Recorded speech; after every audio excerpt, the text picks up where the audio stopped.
We have Consul General Romulo Victor Israel Jr. Magandang umaga po sa inyo, Consul General. Magandang umaga po sa inyo.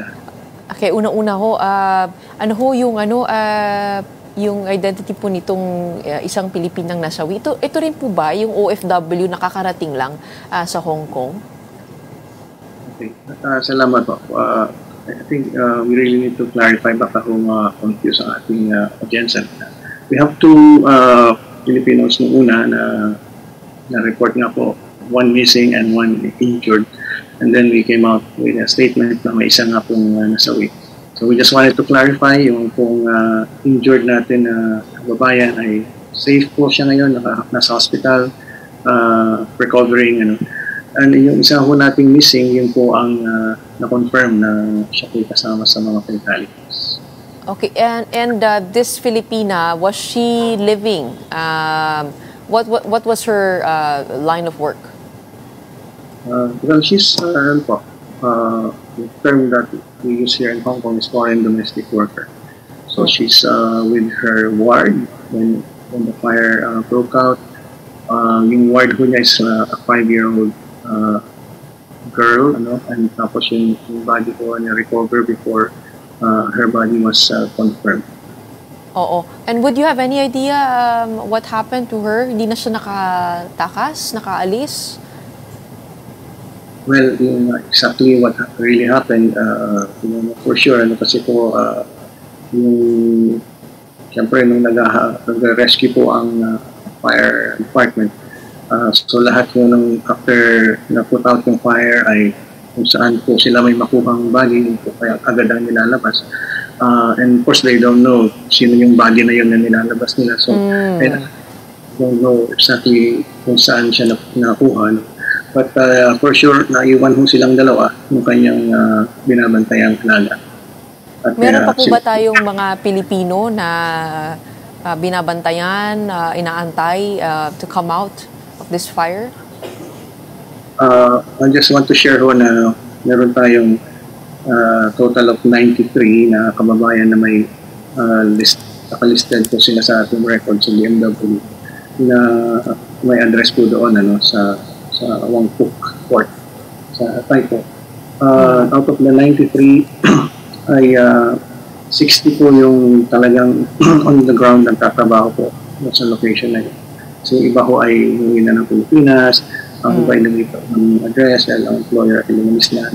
At mayroon din iba doon na bagong dating na. So 60 po, 60 yung safe at mayroon nga po isang injured at may isa pong nasawi. So total of 62. Doon sa 62, yes. Go ahead.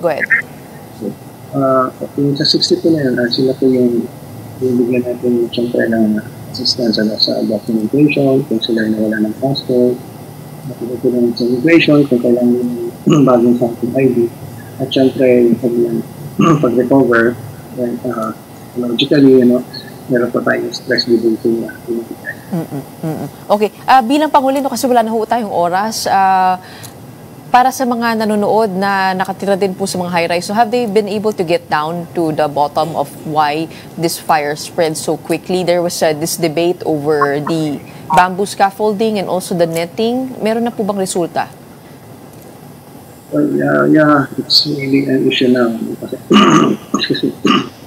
Kaya nga po yung other construction projects ay napepending ngayon dahil nalilipit na po ang fire service department sa paggamit ng materials. They are not saying this is allowed, this is not allowed, basta sabi lang nila, dapat fire resistant, dapat up to standard yung material nila. So kung makita nila yung material is not standard, then hindi po nila kapanahan. And of course, based on nabas ng news, initial report ay talagang doon kasi nag-start sa mesh, sa netting ng pabalot sa scaffolding, at yung portion ng bamboo. Kaya napakabilis ng pagkalat. Mahangin din po. Oo nga ho eh. Pero yung bamboo, yung po ba, hindi po siya nasunog, Kasi may mga litrato na intact pa rin siya eh. Yes, so mga iba ho ay bumabagsak na lang, wala na lang support na lang. I guess yung talagang, ako personally lang, yung talagang, parang, naging fuel eh. Baka dahil sa tagal na rin ho, dahil yung kung lahat na nakabalot doon ay year after exposed to elements, hangin, sa tubig, sa ulan, sa sunlight, maaaring nagbe-breakdown din. Okay. Okay, Consul General, I'm sorry we don't have a lot of time, but we'll probably have you on our other shows, just to get more details as to what happened. But thank you so much for joining us this morning and giving us an update. 1 Filipino has died, 1 injured, and 93 others have been rescued from this terrible fire in Hong Kong. In the meantime, maraming salamat, Consul General Romulo Victor Israel Jr. for joining us on Morning Matters today.